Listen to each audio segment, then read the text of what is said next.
Ain't going to be popping a jab and floating around at range like Ian Gary, trying to time a knee up the middle as Jeff Neal closes the distance. No. He's going to be trudging forward like Luke Kay and trying to fight in the pocket and trade with Jeff Neal and hope to get the better of it. Maybe like out-voluming him in the exchanges.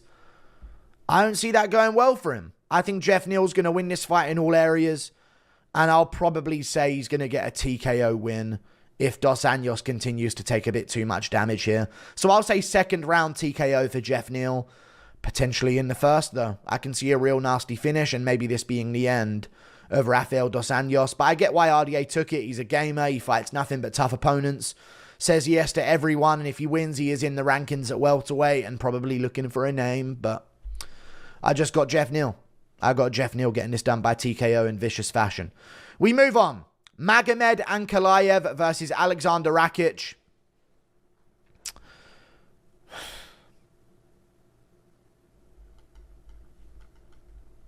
You guys, Alexander Rakic is designed to beat Magomed Ankalaev.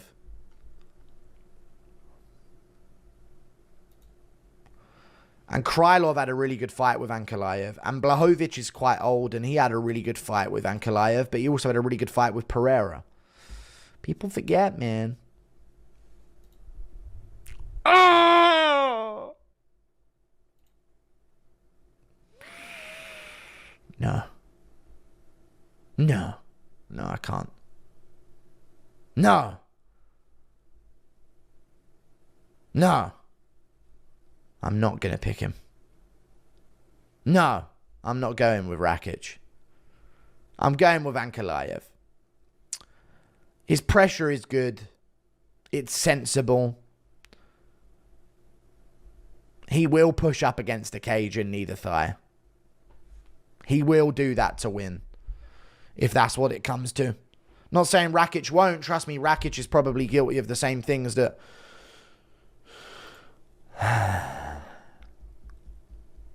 This is so tempting, though. You know how good Rakic is. And Yuri goofied him. Rakic is probably thinking, oh, a couple more low kicks, this guy's done. Nope. Yuri just takes them all. Doesn't stop taking them. But man, Rakic is so good. He's so technically good at light heavyweight. He might be one of the more technically complete light heavyweights. That's not a hot take. Like, he might be one of the most in terms of his all-round game. Before he ended up kicking Jan Blachowicz and busting his ACL out, he had him down for the whole second round. And Ankalaev ain't have Jan Blachowicz down early in the fight. Took him waiting for Jan to get tired. Took him down in the fourth round.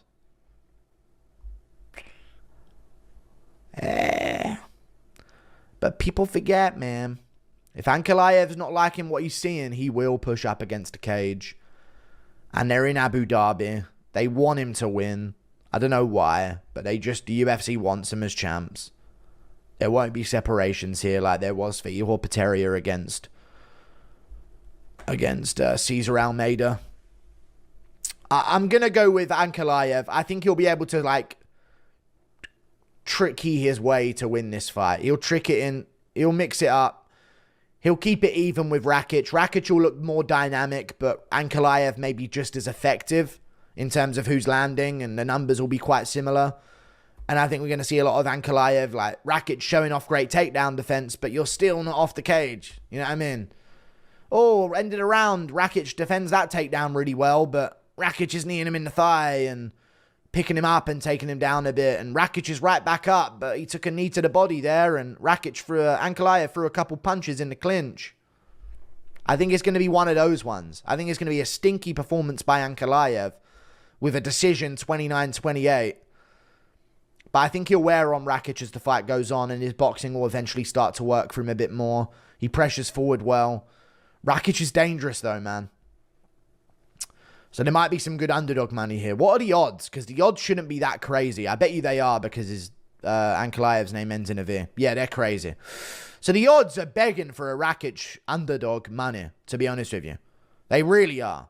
The odds are desperately begging for some Rakic underdog money. Because, I mean, Ankalaev's nearly a 4-1 favourite. So he should be like a 2-1 favourite at most. That's what I would say. But I'm saying Ankalaev gets this done.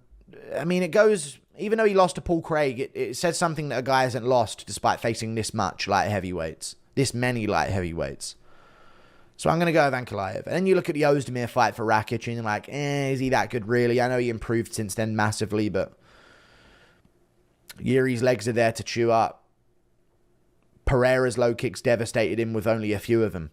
Rakic was chewing up his legs, but that many and nothing happened. That many punches to the chin, now it happened. At what point do we start to think that Rakic is just incapable of finishing someone? Ankalaev isn't incapable of finishing someone. Even though people are, he's boring, he's this, he's that, he's got heat in his hands. You know? I'm going to go with Ankalaev. 29-28 decision. Very eerily similar to the Nikita Krylov performance that he had not that long ago, which was a 29-28 grueling, tough decision for him. So I'm going to say that's what happens with Ankalaev. And that's probably the best thing, because I think that'll tempt Pereira into being more open to the fight, because he'll be like, oh, well, Rakic did that good. He landed low kicks. I'll land low kicks. You know what I mean? So that'll probably coax that fight into happening even more, even if Ankalaev does stink up the place. I'll go Ankalaev decision. We move on. Dan Ige versus Lerone Murphy. I'm going to have to go with Lerone Murphy. Not because he's from the UK. Trust me, that's not why I'm picking him here. I think Lerone Murphy's type of fighter is the type of fighter to beat Dan Ige. Wild fighters are typically going to lose to Ige. Diego Lopez. But he's so good, he still gets it done. Even though Ige took it on very short notice and Lopez had to make weight like 3 times before that fight. I get it. But that wild style of fighter falls right into Ige's plan. You know who else is unlikely to beat Ige? Not that great grappler. Bryce Mitchell. You know what I mean? Gets it done still, though. This is saying something, that the people that I'm thinking are the good matchups for Ige are still somewhat getting it done against him en masse. And you look through Ige's career and you think, okay, the Josh Emmett fight, it actually could have gone to him. Josh Emmett's had a few robberies, to be honest with you. Same with Kattar fight as well, I thought. But either way, speaking of Calvin Kattar, I'm noticing a difference in the type of opponents that are beating Dan Ige and the type that aren't. Nate Landwehr, Damon Jackson, Gavin Tucker. And Landwehr stayed in there, but his chin's so high sometimes. And he does get dropped in fights. Type of guy that's probably going to lose to Ige. Damon Jackson, same thing. Type of guy that's probably going to lose to Ige. Gavin Tucker, same thing. Type of guy that's probably going to lose to Ige. Edson Barboza, I thought he beat Dan Ige. We're a long time removed from that Barboza and the Barboza that fought Lerone Murphy. I think you got to kick at range. I think you got to be dynamic to beat Lerone Murphy. You've got to be a Diego Lopez. You've got to be a Yair Rodriguez. That's who's going to beat Lerone Murphy in this division. I don't think it's Dan Ige. He's too simple. He's stocky. He can't catch you at the end while you're leaning back away from something. He catches you going into stuff. And that's why he beats wild guys. That's why he gives guys like Josh Emmett problems, who are swinging with everything to take him out.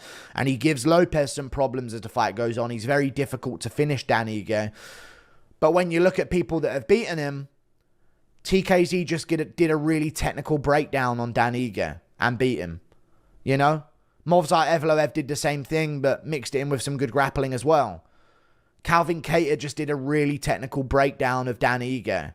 Lerone Murphy is that guy. Lerone Murphy is the typical, cut and dry, not great anywhere, but good everywhere, UK fighter. That's kind of the way it is, right? Yeah, I'm going to go with Lerone Murphy here. I'm going to go Lerone Murphy by decision, 29-28. Maybe a random scorecard goes out there for Ige, but Murphy will have won it. We move on. Oh, I've got to pick these fights. Robert Whittaker versus Khamzat Chimaev. There is an idea that is Khamzat Chimaev. Then there is a reality of Khamzat Chimaev. And the reality is a lot more approachable to beat than the idea of Khamzat Chimaev. I'm going with Robert Whittaker. I know what you're thinking. Dude, Whittaker crumbles in fights like these. And you're damn right he does. And that's the argument for Chimaev fans and people that think Chimaev is going to win this one. Dude, Whittaker, Under pressure, he don't do well. That's always the thing against Whittaker. Like, if you put pressure on him, you'll be able to get it done. Or if you just try and overwhelm him, he'll break. He's a bitch. He plays Skyrim on the weekdays. He's got kids. You know what I mean? Like, there's a human in there, goddammit. You know, leave him alone. Much. You know, a lot of people forget, man. I think I've said that a lot of times here. Max Holloway landed a 455. Max Holloway landed 455 strikes on... Jesus Christ. That is actually a crazy number, huh? But in round 1, Calvin Kattar landed 24 shots. 75% of these to the head. 20 in the second round, 29 in the third, 34 in the fourth, and 26 in the fifth.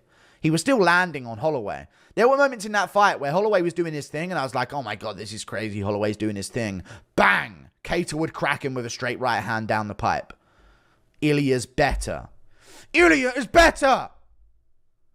He's good enough to make up the difference for all the other featherweights that haven't quite been good enough to beat Holloway, and then some. And we ain't even got into the most golden rule of picking a Holloway fight.